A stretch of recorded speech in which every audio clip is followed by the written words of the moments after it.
It's the time to get down. I'm so interested in that background because, your mom had you in everything. So obviously she was a very forward-thinking kind of. She is like I don't know, a very forward-thinking kind of a person. Do you have siblings? I have a brother, but he didn't do it as nearly as much as I did. I think when you have I don't have kids, but I think when you have kids, you realize their personality at an early time. And I wasn't that kid that was comfortable sitting at home. Like, I dreaded Sundays. Sundays was the worst day because I was home all day.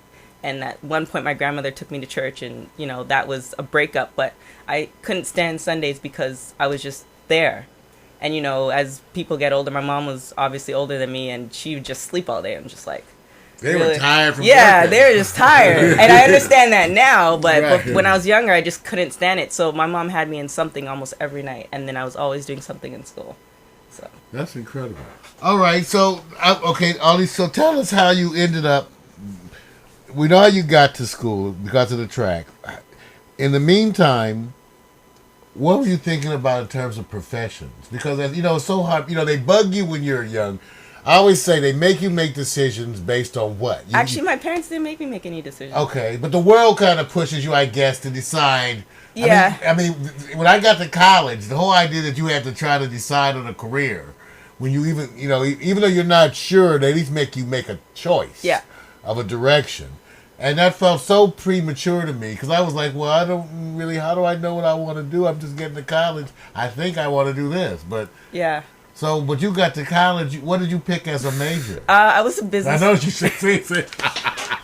I was a business soc major, and I kind of dabbled as... I think when I first got into college, I wanted to become an English teacher, and then I wanted to become an athletic counselor, and then I wanted to become a psychiatrist. And... but throughout college, I was running track. So my main focus was, get the grades, make sure maintain the grades, but, track was my thing. And which college again? I went to Mount Sac for a year and a half, and then I finished up at University of Oregon. Okay. Oh, University of Oregon. I'm a duck. Oh, walks like okay. I could run. She's West Indian family. You got to be careful. Come like you with the machete. So from Eugene, Oregon. Mm-hmm. Wow. Now so how did you find adjusting to even that culture there? The first couple months were hard because I was living in California for a while, so I got used to the sun. I was glad there's no snow, but I got used to the California sun, and I moved to Oregon, and then it rained from like October to like March. So that first part was just like, wow, it was an adjustment, but the summers are beautiful there. The education system was great. Unfortunately, with my track stuff, I got injured, so I had to deal with that and, go from there. You don't mind what kind of a... Hamstring. Both hamstrings tears. Okay. Oh, boy. Wow, tears. Yeah. And you got some gams on you there, some legs. Yeah, I got some tree trunks for legs, yeah. Yeah, but no, that's happening. I mean, beautiful. Your body, beautiful. So tell us about... you know what? That's because she's so... See, because... She's laughing at you.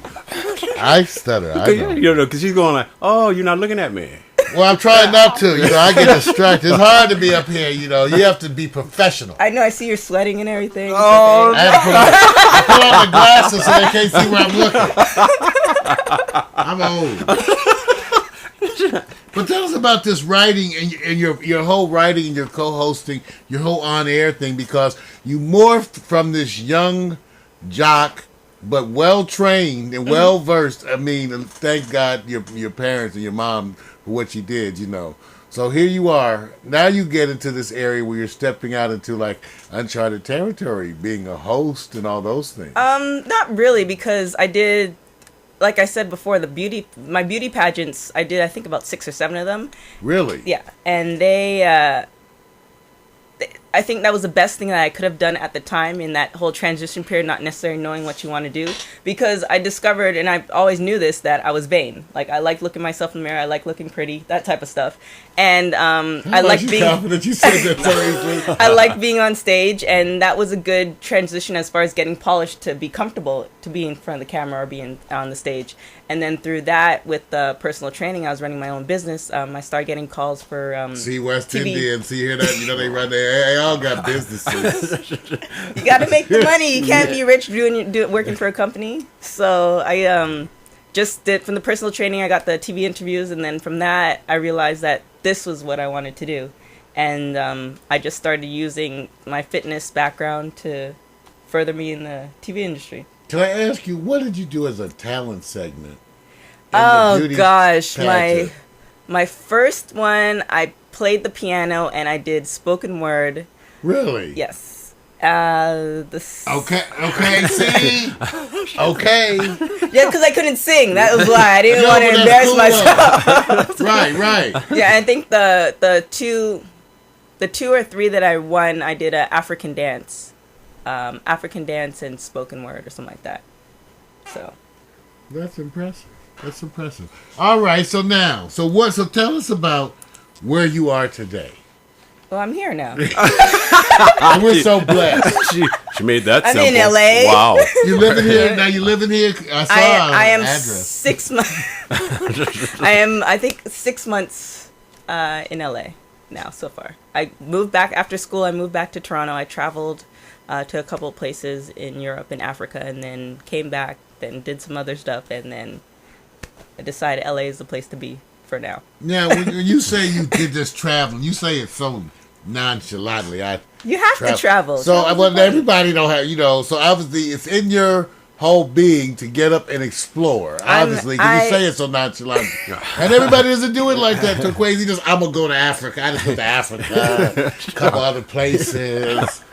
You have to. The world's just way too big. Well, what made, tell us even your mindset. I want to know what you sat there one day and said, I've been here long enough, I'm going to Africa? What did you do? How did that? Well, one, I think any person, West Indian, African American, Black, whatever, needs to go back to Africa at least once in their life.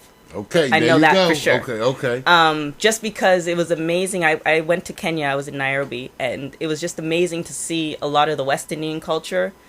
A lot of the African culture was like the West Indian culture, and then you take a lot of the stuff that's in West Indian culture as far as foods and stuff is in the African American culture when you break it all down.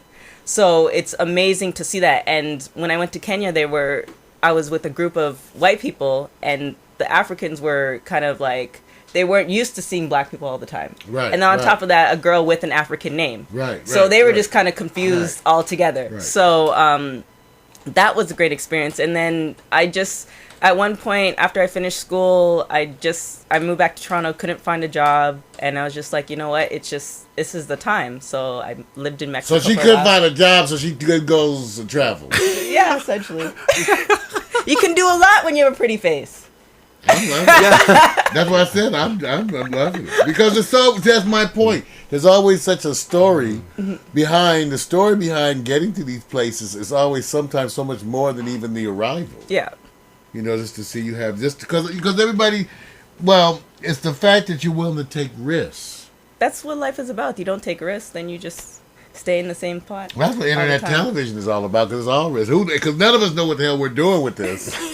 We don't. Here we are. We're broadcast. We've been broadcasting, doing almost daily broadcasts for almost 2 years now. And before that, we did weekly broadcasts for almost 2 years, and we're still not sure where the bus is headed. See, they come because of your sexiness. Oh, slap you in the forehead with that one, bro. Somebody said.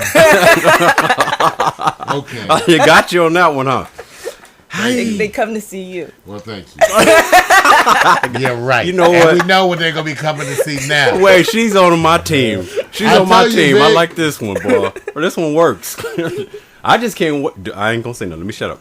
Because let me just not get ahead of the game. You keep going, man. Well, I'm just sure. I wanted to see some. They sent over this material, you guys. Take a look, everybody. That's the way we do it on internet television. One thing we do is that we're real. So, we got Vic's. We already had stuff on Torkwase because we've been showing it all week long. Right. We've been mentioning her all week long. But so they sent over some last minute stuff again. Yep. And it's so interesting, again, this beautiful pic, which Vic and I just love. Yeah, that one's hot. She warned me about that one, but it just represents so well. Look at her face, and we're going to get a chance to do the hot pics today. So it'll be so interesting to really get your point of view as it relates to because you goodness. know sports. Torkwase, do you follow sports? I follow it a bit. Because I'm not, Vic is the big sports guy. I'm kind of like the old kind of sports guy. Even though there was a time when I was in high school, I could name the starting offense and defense for every team in the NFL, every position. Yeah. That was a real See, nut. mine's a little bit different. I advanced past, they look cute in tights to actually knowing, because I play football now, that I know kind of like what they're doing, what they're trying to do now. I appreciate the sport. She's some solid too, boy. I'm telling you, if y'all could only feel her.